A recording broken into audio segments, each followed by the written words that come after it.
Hello brothers and sisters. This video is going to be all about the secret power of paradox. I have been contemplating on this theme for quite some time now because all throughout occult, metaphysical, spiritual, religious, existential, and philosophical subjects, paradox is everywhere. And one of the great difficulties, not only in apprehending truth for yourself, but in sharing it with others, and, quite importantly, in deciding how to apply it. Some of these paradoxes can be either massive stumbling blocks or the keys to truly harmonious manifestations of wisdom and power. And the difference really seems to boil down to how well we understand the meaning of the paradox, and based on how well we understand it and how clear we are in ourselves, how well we choose our range of action within each of these paradoxes. So let's start off with some real obvious ones. Okay. The way I like to phrase this one is sovereignty versus unity, or individual sovereignty versus consciousness of a unified and singular being which unites us. All right? So it's a very common assertion within many occult schools that ultimately the universe itself, both the observable universe and every layer of it that might not be directly observable to all of us or any of us at all times, that it essentially is a singular life form, a singular consciousness, what some religions might call God in the largest and most all-encompassing sense of what that word could possibly mean. Now, exploring this idea of unity can bring about some very interesting conclusions. And we'll actually see many of these plastered all over our Facebook walls as memes. Very well-intentioned memes, sometimes very well received, to help people either return to or attain a state of unified consciousness that can allow for a great deal of inner peace and acceptance. So we see things like everything happens for a reason. Law of allowance versus law of attraction. We see teachings across the board from all continents that are populated by humans that tell us that egotism or fixation on personal individuality is the greatest hindrance to enlightenment and true spirituality. And there is real truth in this, in my experience. However, on the other pole, equally true in a different context, sometimes equally true in the same context, really, there is freedom of the individual. All right, so when we assert that the all is the all, we're asserting a fundamental equality between all facets. We are asserting that things which are pleasant and things which are unpleasant are both part of the same unity. Things we like, things we dislike, things we believe, things that seem patently false. They're all part of a larger unity.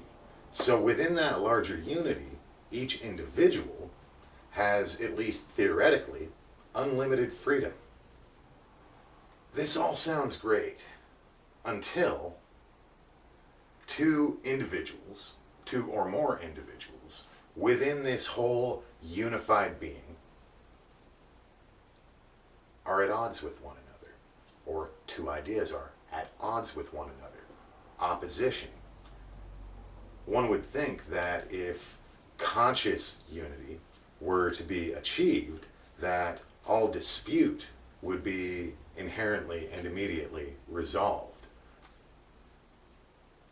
And yet somehow, that is rarely the case. And even when it is the case, it's often temporary, or comes at some cost, one way or another. And tied into this idea of sovereignty versus unity is the idea of absolute freedom versus, what's the word to use, morality? Some people might say karma, but that's probably a misunderstanding of what that word means. Zoroastrians use the word asher to designate right conduct. Buddhists might call this dharma. Within the Old Testament, it would be obeying the mitzvahs or the commandments. All of them, if you're Jewish. Just a lot of them if you're not, according to that way of thinking. So, in an ultimately unified, monistic universe, where the root of all manifestation is a singular consciousness, how do we differentiate between good and evil, or right and wrong? Is it our freedom to just do whatever we want, and the accompanying freedom to deal with whatever anybody else might want to do? This seems to be very much an expression of this illusory separation that so many spiritual paths are trying to redeem us from.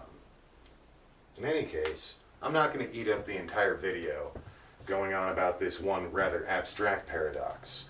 What I am going to say is that with paradoxes like this, where two seemingly opposing viewpoints also seem to have a very high truth value to them, so we assume. Just saying, it's all good, I understand it, it's paradox, it's unity, it's one, it's also freedom and choice, and if everyone got it, there wouldn't be a problem, doesn't cut the mustard. Because this individual sovereignty, this ability to act as an individual separate from that unity, even under the assumption that that individual sovereignty is an expression of the ultimate unity,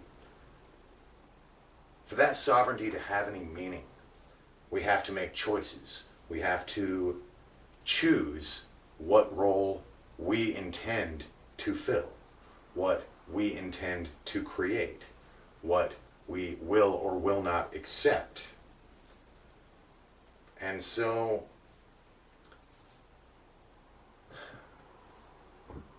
when I look at these wisdom teachings, I feel like this constant reference to the overall unity serves two very important purposes. One, it's a guidepost for transcendent experience. Meditating on, contemplating on, deeply accepting on an intellectual and emotional level that the boundary between you and other is an arbitrary distinction that is not real in any fundamental way. Those kinds of considerations can lead to amazing transcendent experiences. They can lead to deeper wisdom. They can lead to insights beyond what the five senses and the rational mind could ever attain on their own. The second function that these unity principles serve, that the teaching and dissemination and fixating on unity as a principle, the second function it serves is to give us peace in times of conflict. Whether we are losing or if we're winning, either way. Because when the universe decided that experience of individuality, that the experience of separation, that the purely subjective differences that might as well be factual and real most of the time. When the universe decided that that was going to be part of this overall unity, there was also the decision that no one of those individual wills, or no one of those individuated beings, was going to be all powerful. Some were going to be in conflict with one another, and the resolutions of conflicts would often have one party, one or more parties getting their way, and one or more parties losing and not getting theirs. So this unity teaching,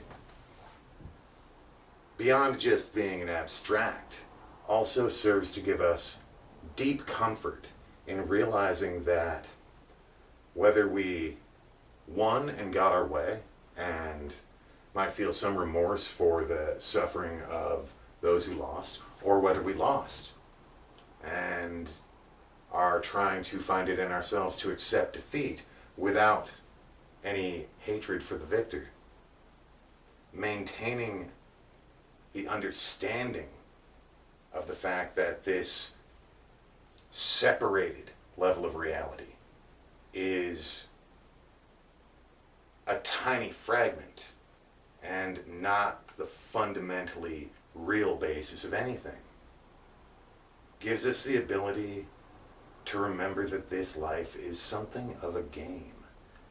And win or lose, beautiful or ugly, that which is real, with a capital R, is real regardless. So there's a resolution to one paradox. Accept the peacefulness of that solution, the inner core peacefulness of it. Open yourself to those experiences without absolving your small individual self of the responsibility of choosing where you stand, regardless of whether or not other separated individuals validate, agree with, or participate, or even desire to allow it. That's what the Bhagavad Gita was all about. It was about Lord Krishna, the God of love, teaching Prince Arjuna how to embrace victory without losing the principle of a universal, all-encompassing love. Now, before you write this whole discussion off as sophomoric and kind of obvious, I want to point out why I think this is worth making a video about. Alright? So, many of you have probably heard references to dangers on the spiritual path, in whatever way those dangers are presented. Now, as unlikely as it is that you're ever going to have to fight a literal giant dragon or be locked up in a den full of lions or nailed to a fucking stick, not very likely in this day and age, thankfully. The dangers are quite real, and we can rephrase it as challenges, but when we look at some of the possible outcomes, really they are dangers, at least as far as the individuated sovereign self is concerned. And understanding these paradoxes is one of the most critical tools to surpassing these challenges. Because confusion about something like sovereignty versus unity, not being clear on where the lines are in your own life, in your own decision-making processes, can really screw you up, and it can leave you more isolated and disconnected than ever in the name of chasing after that unity. When wills are opposed to one another, the appeal to your will to simply surrender in the name of unity is a very common appeal. And yet the one who makes that appeal, at least a strong majority of the time, is not themselves truly operating from anything even approaching unity of perception. Otherwise, their stances would be every bit as flexible as yours. As simplistic as it may seem, for your sake, it is very important that when considering the factual reality of unity, when considering the fact that a powerful enough change of perspective can bridge virtually any barrier, it's important to also remember that the individual you, the you that is not the same as me or him or her or that one, the limited self, still exists. And not only do you need to take care of it, but you need to empower it. Because within this vast cosmic dance, the universe does not tend to engage in frivolous waste. Sure, lots may go to waste, but when it goes to waste, that's because it's not being used to its greatest potential. And for you to find your greatest potential, you've got to get comfortable with your own sovereignty, even in the face of those who might want to appeal to the idea of unity, to usurp it.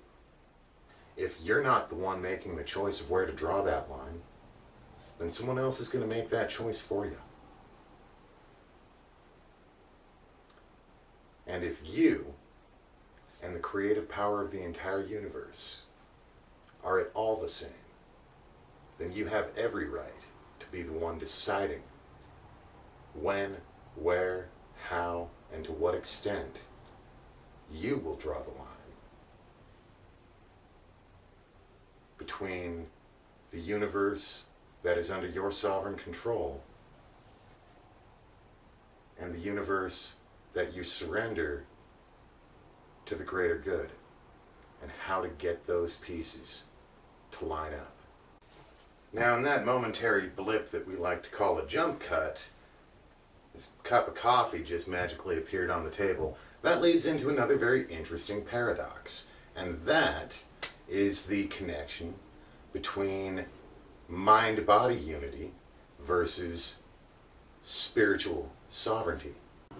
Let me see if I can clarify that a bit, because one of the things that is both a crowning glory of Western spirituality and its greatest downfall is the idea that your spiritual well-being and your physical well-being are not one and the same, nor even one dependent upon the other. Now, the East, and most, I would say the majority of human cultures worldwide, have a much stronger embrace of the connection between the body and the spirit.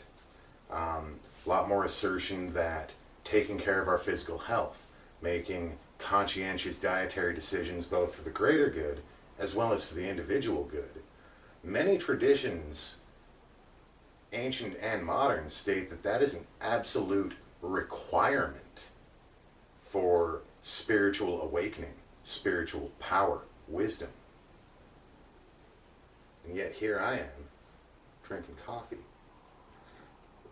Stimulant with some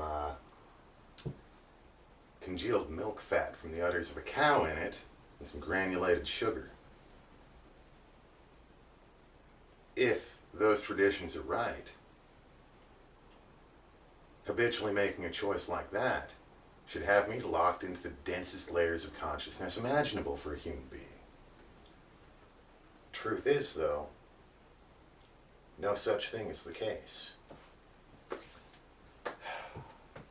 That's not my way of denigrating or downplaying the importance of the mind-body connection.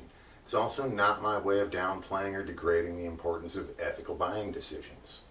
You know, when I look at people who are, say, strict vegan or vegetarian, not only for their own health, but quite often out of respect for the animals. I have a lot of respect for that way of seeing things. Sometimes I even feel a little self-conscious about the fact that I've still been known to eat a slab of an animal on occasion, or quite frequently. But just as it is important for our culture, in the name of sustainability if nothing else, to embrace a more holistic perspective on consumption, there is a paradoxically opposite yet true perspective that cannot be lost in that. Some of you will disagree with me. We draw our lines where we will. However, some of the greatest saints, mystics, holy ones, wizards in history, if we look at their lifestyles, it seems amazing they could accomplish anything. Whether it's because they lived in an era where good nutrition simply didn't exist to be had, whether it's because they starved themselves, whether it's because they engaged in physically self-destructive traditional activities, or whether it's because they imbibed all kinds of intoxicants, or whether it's because they were hedonists, or because they were ascetics. People with radically opposite lifestyles are yet counted among the holy and the wise. Now, the first temptation of the logical mind is just to say, well, obviously some of them are fakers. You know, if there is truth, then the opposite of truth should be untruth.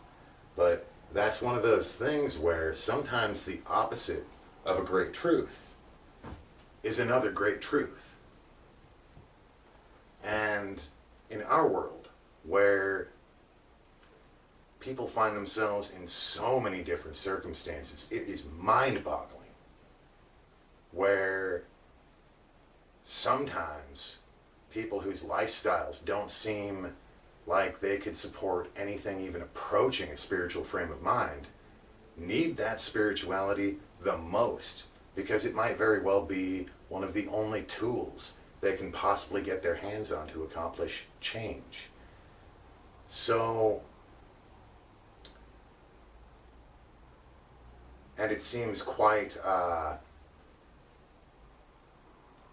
not convenient. I mean, convenient, yes, but also perhaps evidence of providence or divine wisdom that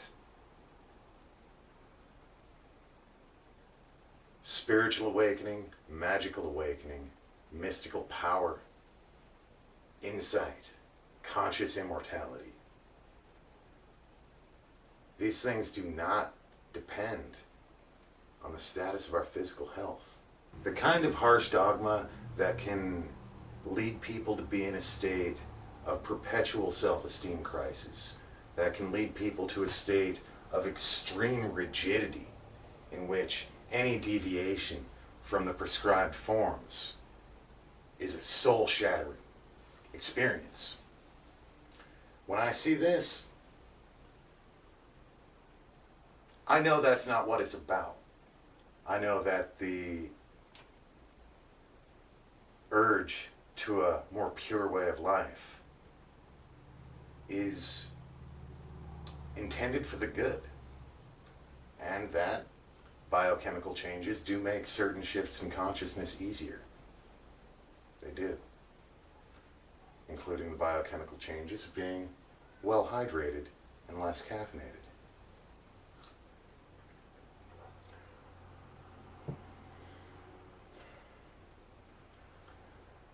But my purpose as a teacher is not to hold up a glittering ideal that everyone can strive and chase after and maybe a few attain. Those teachers have their place. Some people will not even approach a topic like spirituality unless they feel like there's something to compete for, some way to strive to be the best that's better than everybody else. Those aren't the people that I primarily exist to serve.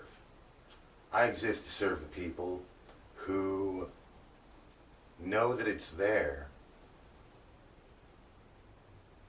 and yet have 1,000,001 reasons hammered into their minds and hearts that it can't be part of their living experience in this moment. And so I'm telling you right now, if you drink coffee, if you eat meat, if you smoke cigarettes, if you drink beer, if sometimes you're a jerk, or if sometimes you're a pushover, if you get confused in your human relationships and don't always make the best choice every time,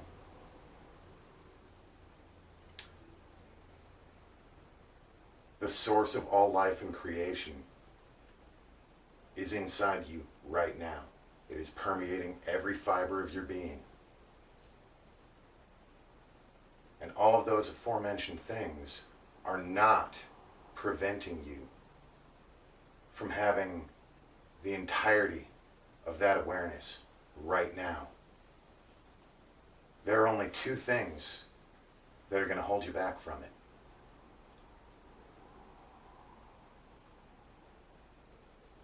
Believing it doesn't exist, defining your experience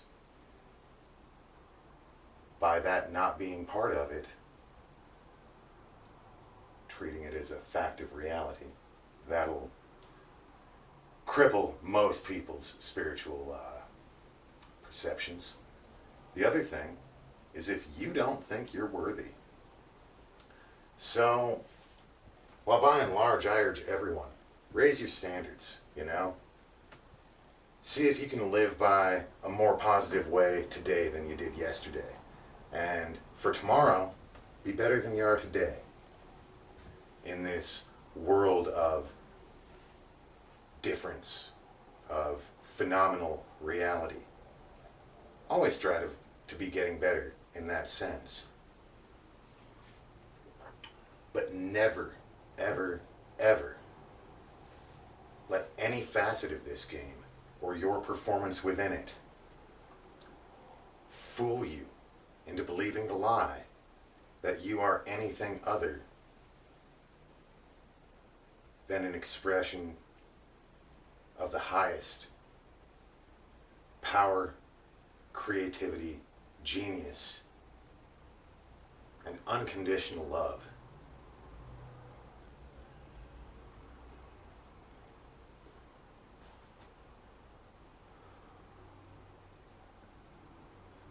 Everything after that is really just a matter of what kind of character you want to play in this game we call life.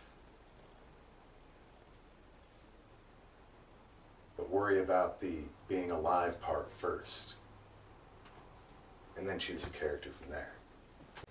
Alright, so now that we've covered some basic and very tangible examples of paradox, I want to get to something a little bit more fundamental to the core experience of existence, and really fundamental to the endeavor of the mystic and the magician and the mage, the wise one, the witch, the wizard. All of you people who watch these videos, normies don't know what the hell I'm talking about. Okay? And this paradox is the difference between what I'm going to call arcane law or arcane principles or occult principles or divine truths. The massive difference between that and tangible reality. Okay? Now, those of you who are a little more experienced in this whole thing, who have progressed further in our linear conception of growth through time. How far have we grown if we're still bound in that, but I digress, as usual. Many of you will say that, plenty of examples of occult principles lining up perfectly with physical reality, and physical reality even changing its rules to accommodate. But even for those of us who can confidently say that and be telling the truth, this difference is still a massive barrier to a great deal of our power most of the time. And for those who have not experienced anything to substantially verify the reality of anything other than the cause and effect material laws that are so often assumed to be the fundamentally real only thing that we can verify exists for a fact, you know? For those who haven't ever experienced anything truly disproving that assertion, the difference between arcane principles and what they see in life every day is like a brick wall. It's not even a brick wall. It's like an endless abyss. Jump in there and it's not even about whether or not there's anything on the other side. It's about, crap, what's at the bottom? And until you jump in, you don't know. And oftentimes when you do jump in, it's very confusing, and eventually you end up right back on the shore of normal constricted reality, and you still haven't found what you're looking for, and you get a little afraid and ask, man, am I going to jump in again? Because I didn't find anything the first time. All this theory, all this philosophy, it sounds great, it sure is exciting, but is it real? Somewhere along the line, things go well for you, you'll find the reality of it. But that won't be the end of the challenge, all right? Most of you who watch these videos, you've found your verifications. Even if you question it sometimes, that's just when you're selectively not remembering the full measure of your own experiences. That's when fitting in with the people in your life has gotten you to re-engage the primitive part of your mind so thoroughly that you forget about the rest for a while. But you can turn it back on and still be confronted with this difference between material law and arcane truth, divine truth, whatever. Arcane just means not widely understood. It's a simple definition of that word.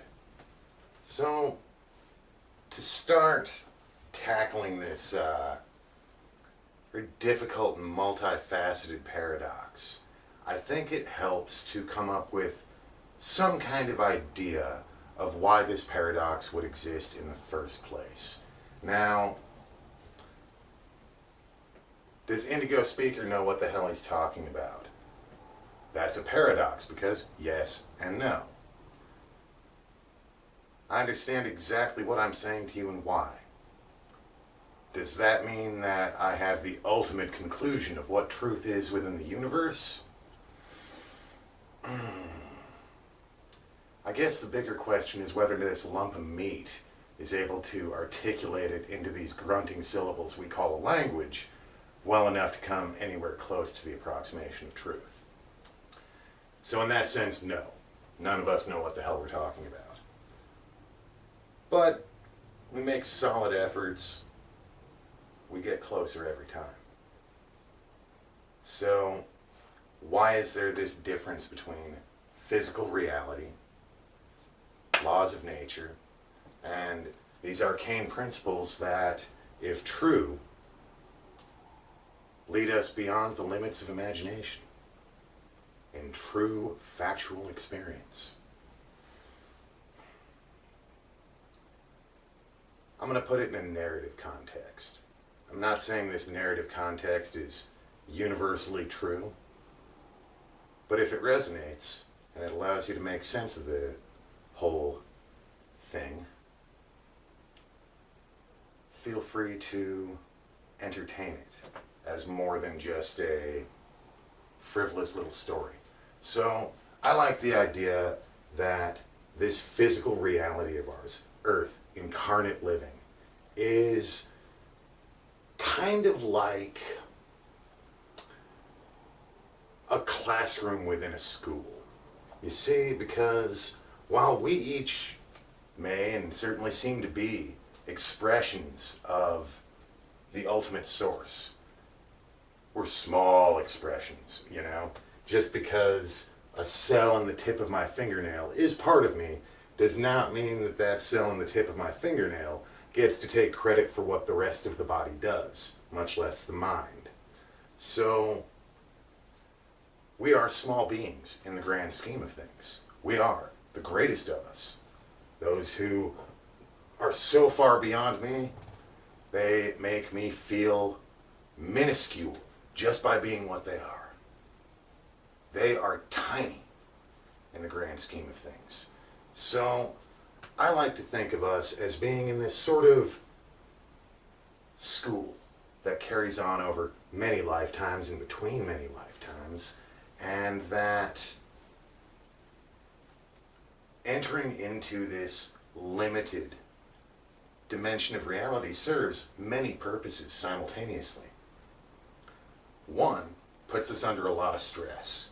It's like people who want to be pro athletes might jog or work out with weights on their wrists and ankles. They might, some athletes will even wear masks to inhibit their breathing to force them to perform even when they're not getting enough oxygen, and that kicks their body into gear to create more hemoglobin, I believe it is. Not a biologist. So in a way, the limitations of our material reality are an intentional stressor on the strength of our conscious will to strengthen us. But even beyond that, I believe that we as individuals and collectively, even though we might be quite different, some of us, from quite different origins, our souls might be quite different in many ways, we're all growing toward becoming something greater than we are. Not just as physical beings, but as souls. Leave the body behind. Go back home.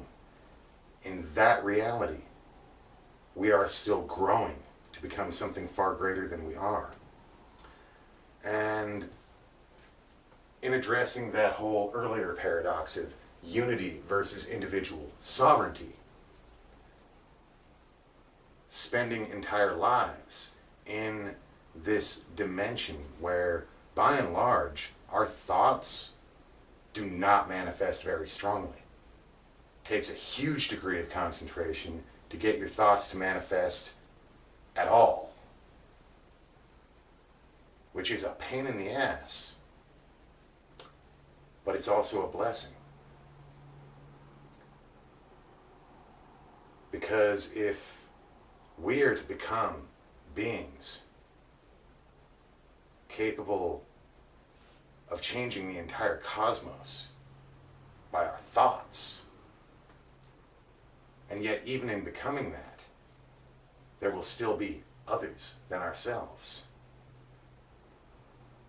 We sure as shit better be used to handling divergence and contrast with grace and wisdom and love, even when we're overwhelmed by it, even when the totality of what's going on is bigger than everything we can see and understand.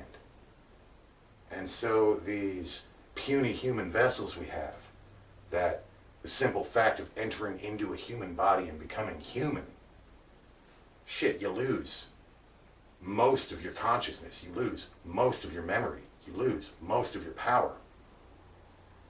It takes that much to animate this meat suit and bring it to life.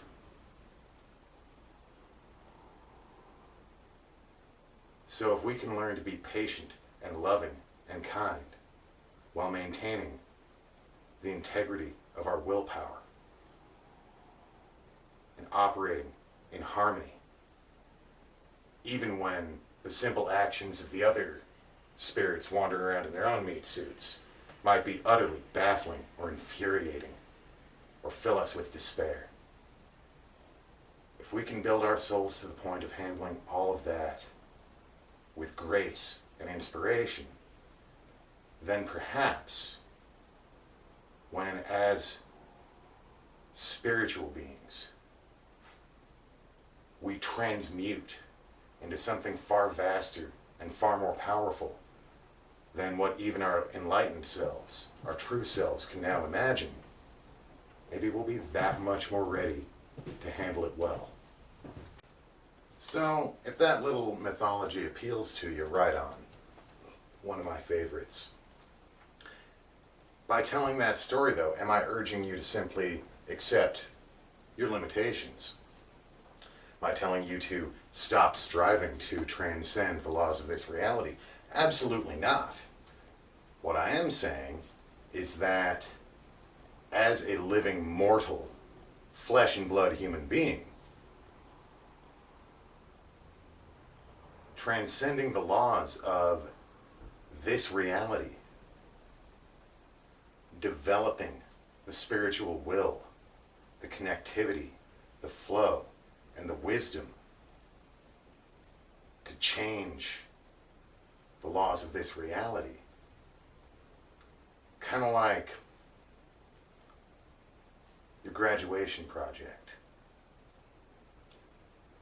Heck, some souls that graduated long ago are incarnate today as well, fighting through the same battles all over again, trying to help the billions on this planet have a future worth looking forward to.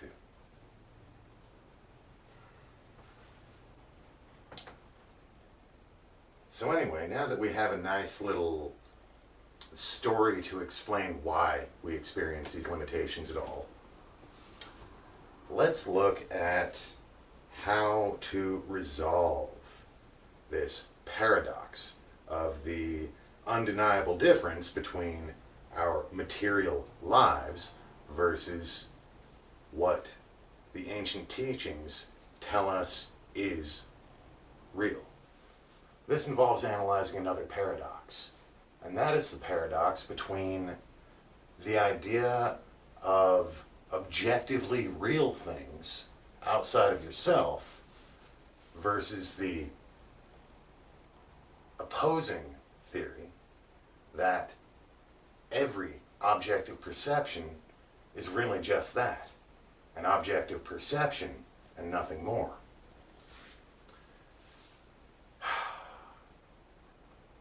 The latter of the two beliefs falls much more in line with the cult theory, cult doctrine, that by changing our perceptions, we quite literally change the material reality, because beyond our perception of it, it doesn't have a whole lot of reality to it. But this can, I'm just going to be blunt, this can totally fuck you over. If you just jump into that belief intellectually and emotionally and rely on it with no backup plan, no consideration of the rules of material reality, you can fall flat on your face, and it can have some serious, very real life practical outcomes that can be a pain in the ass to deal with and recover from. So, without attaining a deeper, not just understanding or knowledge, but a more profound experience and capability, we can't just say, believe it. Once you believe it 100%, it'll be 100% real.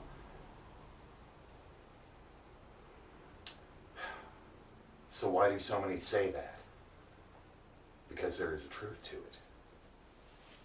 Paradox. Notice how I called this whole video paradox? You're not the only person perceiving. You're not the only focal point of consciousness within this shared reality.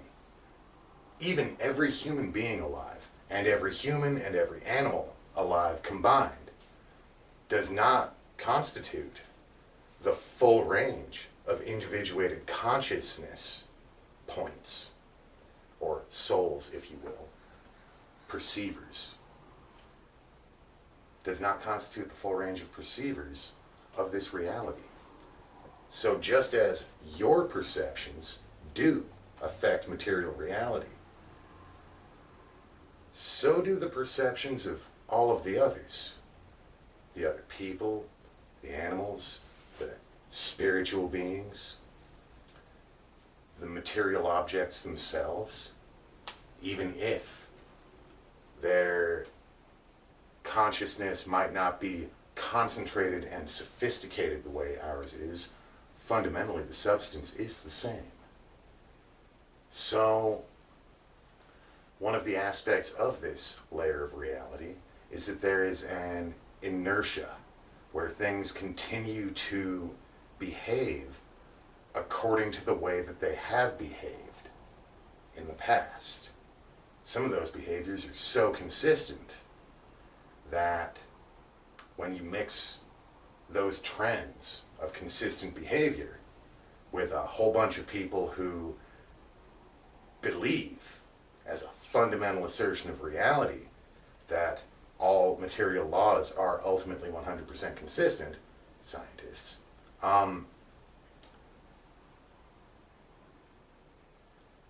they can be hard-pressed to find any single example of any event which deviates from those laws. Or at least so the textbooks say. And even, scientists who have experienced things that fall outside of those laws value the process enough to go ahead and encourage that particular mythology, at least among students of the sciences. We all have lines to draw. So, as living beings, particularly magicians, aspiring magi,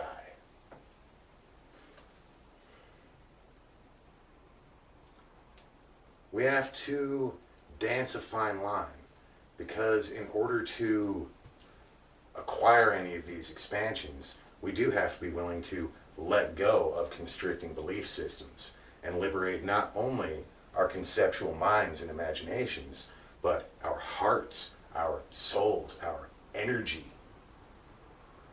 the focal point of our will, our very perceptions. We have to loosen up, valuing the correctness of our perceptions in relation to other people that we talk to. We have to let go of that too. We have to let go of all kinds of things to come anywhere close to producing the kind of objective phenomena that can give us the kind of left brain logical proof that we seek in order to disprove objective physical reality in the first place. It's a weird dance. It's like we're in the middle of the most complicated blacksmith's puzzle that's ever been invented. And the only real consolation prize is that while it might be a heck of a process to finish the puzzle and unlock the whole damn thing, there are smaller rewards along the way for each little piece that becomes complete.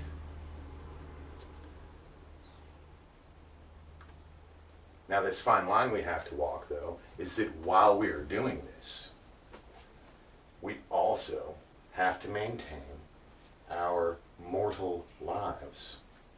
And that is where making peace and finding acceptance for a little thing that I referred to earlier, that the Zoroastrians call Asher, or right action, values. Accepting values that are appropriate to this world, that are also in harmony with our higher aspirations, and living by those values in our daily lives, so that if those values are harmonious, we will take care of what we need to take care of, even as we are leaving behind and venturing beyond the severe limitations of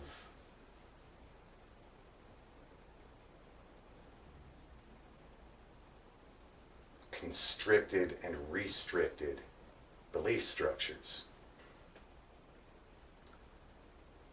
This is something we're growing into. Things like, this is typical Christian apologetics, but laws in a lot of the old holy books that to us seem ridiculous made sense at a certain point in time in our social evolution. Why was ritual purification such a big deal? Well, because they didn't really get what caused sickness, but they could smell nasty, and they got the fact that periodic washing reduced the frequency of sickness, attributed it to divine will, so they said always wash and purify before you enter into the temple. And lo and behold, people who had an active religious life tended to be a little bit healthier. Does that mean that we can't engage in the sacred arts if we don't stop everything, get a white robe, wash our hands, wash our feet, anoint ourselves with some oil or perfume? Not at all. I mean, I like ritual. It is useful, but it was a limited code. It was a limited understanding. The spiritual understanding was immense, but the material understanding was very primitive. And so,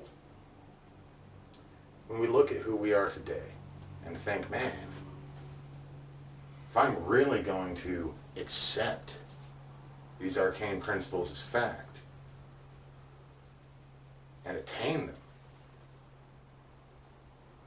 well, shoot, I want to be a whole lot more than I am now. I want to be better in infinite ways.